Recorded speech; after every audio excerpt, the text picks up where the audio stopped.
तर जय हिंद, नमस्कार मित्रांनो, मी अनुराग पाटील स्वागत करतो आपल्या एसएससी वाला अनुराग या यूट्यूब चॅनलवर।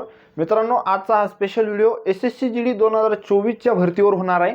कारण की एसएससी जीडी 2024ची तुमची जशी पण आन्सर की आली आणि खूप साऱ्या विद्यार्थी मित्रांच्या मनात हा संकोच आहे की आमचं फिजिकलसाठी कट ऑफ किती जायला पाहिजे। एसएससी जीडीचा जो कट ऑफ आहे, कट ऑफच्या विषयी विद्यार्थ्यांच्या मनात खूप सारा संकोच चालू आहे की कट ऑफ किती लागेल, फिजिकलसाठी कट ऑफ किती लागेल, आम्हाला जर फायनल सिलेक्शन घ्यायचं असेल तर आम्हाला किती मार्क पाहिजे, आमचा सेफ स्कोर काय पाहिजे। तर पूर्ण डिटेल आजचा हा व्हिडिओ तुमचा कट ऑफवर होणार आहे की तुम्हाला फिजिकलसाठी तुम्हाला किती मार्क्स पाहिजे आणि 100% पूर्ण ॲनालिसिस करून आज तुमच्या समोर आलेलो आहे की आपला महाराष्ट्र राज्याचा कट ऑफ या एसएससी जीडी 2024च्या भरतीमध्ये फिजिकलसाठी तुम्हाला जर एवढे नंबर असतील, एवढे मार्क्स जर तुमचे येत असतील तर 100% तुमचं फिजिकलसाठी क्वालिफाय तुम्ही होणार आहे। आणि फायनल कट ऑफ पण एक अजून ॲनालिसिस करून मी तुमच्या समोर एक वेगळा व्हिडिओ आणणार आहे। तर फिजिकलसाठी आज आपल्या महाराष्ट्र राज्याचं कट ऑफ तुम्हाला सांगणार आहे। महाराष्ट्रासाठी हे कट ऑफ तुमचा आज राहणार आहे एसएससी जीडी 2024चं। आणि हे कट ऑफ खास करून मेल कॅन्डिडेट म्हणजे मुलांसाठी हे कट ऑफ राहणार आहे। ज्या पण बहिणी आहे फिमेल कॅन्डिडेट त्यांची पण डिमांड चालू आहे की आमचं कट ऑफ किती जाईल। तर मी तुमच्यासाठी पण एक स्पेशल व्हिडिओ घेऊन येणार आहे, पण मेल कॅन्डिडेटसाठी आजचा हा व्हिडिओ आहे। तर व्हिडिओ तुम्हाला शेवटपर्यंत बघायचा आहे, तुमची 100% शंका क्लिअर होऊन जाईल। आणि जर तुमचे एवढे मार्क्स असतील आणि याच्या प्लस तुमचे 10-20 नंबर बनत असतील तर तुमचं फायनल सिलेक्शन सुद्धा होणार। तर तुम्ही व्हिडिओ शेवटपर्यंत बघा, तुमच्या सगळ्या शंका, सगळे डाऊट्स आजच्या व्हिडिओमध्ये दूर होणार आहेत। तर व्हिडिओ तुम्हाला शेवटपर्यंत बघायचा आहे। मित्रांनो, चॅनलवर जर नवीन असाल तर चॅनलला सबस्क्राईब नक्की करा, कारण की माझं एक हिंदीमधून मिलिटरी एज्युकेशन म्हणून चॅनल आहे, ते माझं मोठं चॅनल आहे। त्या चॅनलवर मी खूप सारे एसएससीची म्हणजे एसएससीबद्दल व्हिडिओ बनवत असतो हिंदीमधून, आणि खूप साऱ्या सेंट्रलच्या जेवढ्या पण भरती आहे त्यांची मी माहिती देत असतो। मला एसएससीचा खूप सारा एक्सपिरियन्स आहे, मला पण एसएससी जीडीमध्ये चांगले मार्क्स बनत आहे। आणि खास करून जर मी सांगायचं झालं तर एसएससी जीडीच्या ह्या पेपरमध्ये मला मॅथमध्ये 20 पैकी 20 मार्क्स मिळालेले आहे। याबद्दल तुम्हाला काही शंका नाही पाहिजे। मी माझा स्कोर पण तुम्हाला नक्की दाखवणार आहे, जेव्हा आपले स्कोर कार्ड येतील माझा स्कोर कार्ड मी तुम्हाला दाखवेल।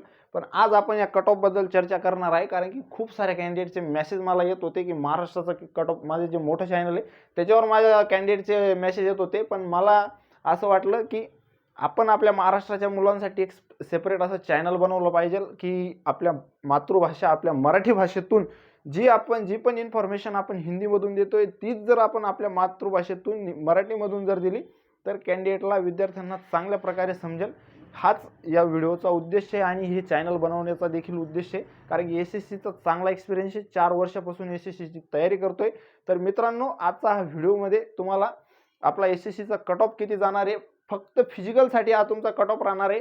आणि जो पण मी कट ऑफ तुम्हाला सांगणार आहे, कट ऑफचे मार्क्स मी जे तुम्हाला सांगणार आहे ते कट ऑफचे मार्क्स तुमचे नॉर्मलायझेशन नंतरचे राहणार आहे। जे पण तुमचा नॉर्मलायझेशन स्कोर तुमच्या फिजिकलच्या कट ऑफ नंतर येतो तर ते तुमचे कट ऑफ जे फिजिकलचं येतं ते नॉर्मलायझेशनच्या स्कोरच्या नंतरचं राहतं। म्हणजे तुमचं जेव्हा नॉर्मलायझेशन होतं, नॉर्मलायझेशन झाल्यावर तुमचं कट ऑफ लागतं। आणि जे पण कट ऑफ मी इथं सांगणार आहे ते तुमचे नॉर्मलायझेशन नंतरचं राहणार आहे।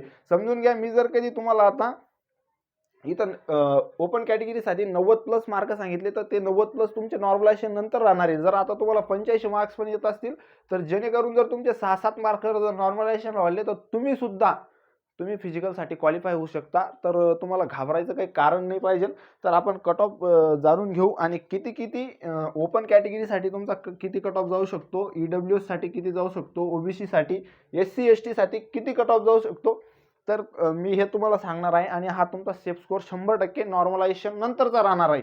तर बघा, एकदा कट ऑफ जर मी तुम्हाला सांगू, ओपन कॅटेगरीसाठी जर सांगायचं झालं, ज्या विद्यार्थी मित्रांना, ज्या कॅन्डिडेटला 95 ते 98 मध्ये जर तुमचा स्कोर येत असेल नॉर्मलायझेशन नंतर, जर आता तुम्हाला 90 मार्क्स सुद्धा असतील आणि जर नॉर्मलायझेशन नंतर तुमचे 95-98 होणार असतील तर तुम्ही 100% फिजिकलसाठी तयारी करू शकता। यामध्ये तुम्हाला काही शंका नको।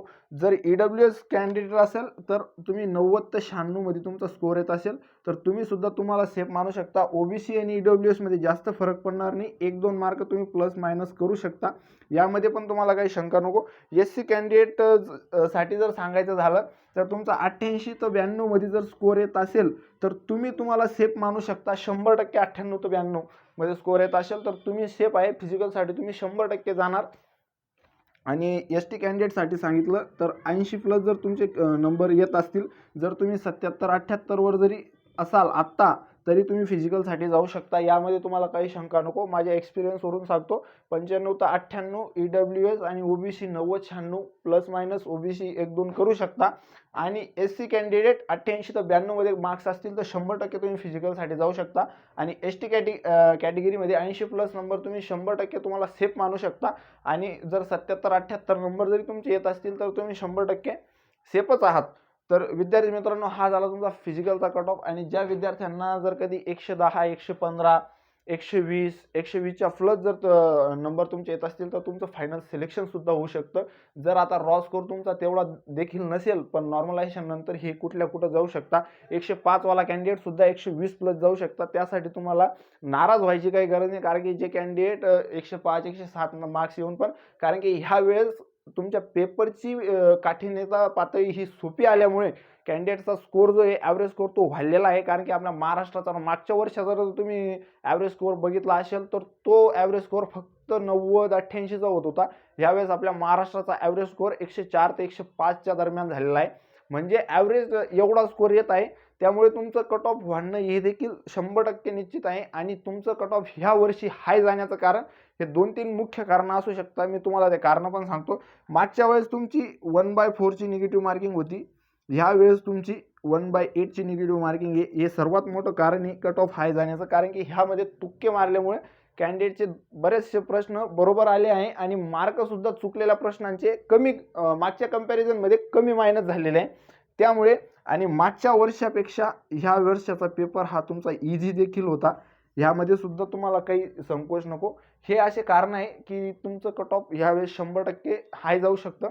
त्यामुळे घाबरायचं कारण नाही मित्रांनो, कारण की जर तुमचे एवढे मार्क्स जर तुम्हाला येत असतील तर तुम्ही फिजिकलची तयारी करा आणि फिजिकलसाठी मी तुम्हाला सांगतो जास्त वेळ तुम्हाला भेटणार नाही. त्यामुळे तुम्ही फिजिकलची तयारी आत्तापासूनच चालू करून द्या जर एवढे तुम्हाला येत असतील तर.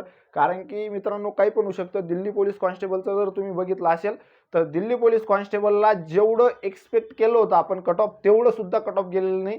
कारण की दिल्ली पोलीस कॉन्स्टेबलला त्यांनी फिजिकलसाठी बिलकुल म्हणजे नाहीपेक्षा कमी वेळ तुम्हाला दिला फिजिकलच्या तयारीसाठी. त्यामुळे कट ऑफ खूप कमी गेला आणि फिजिकल खूप कमी कॅन्डिडेट क्वालिफाय झाल्यामुळे तुमचं कट ऑफ 100% कमी गेलं. इथं पण जर आता उन्हाळ्याचे दिवस हे मे जूनमध्ये तुमचे फिजिकल होणार आहेत तर तुम्ही हे तुमचं जर जास्त कॅन्डिडेट जर कधी फिजिकलमध्ये डिस्क्वालिफाईड झाले तर तुमचं कट ऑफ याच्यापेक्षा पण मेडिकलसाठी फायनलसाठी कमी जाऊ शकतं. याच्यापेक्षा नाही पण मग जे जाणार आहेत त्याच्यापेक्षा पण कमी जाऊ शकतं.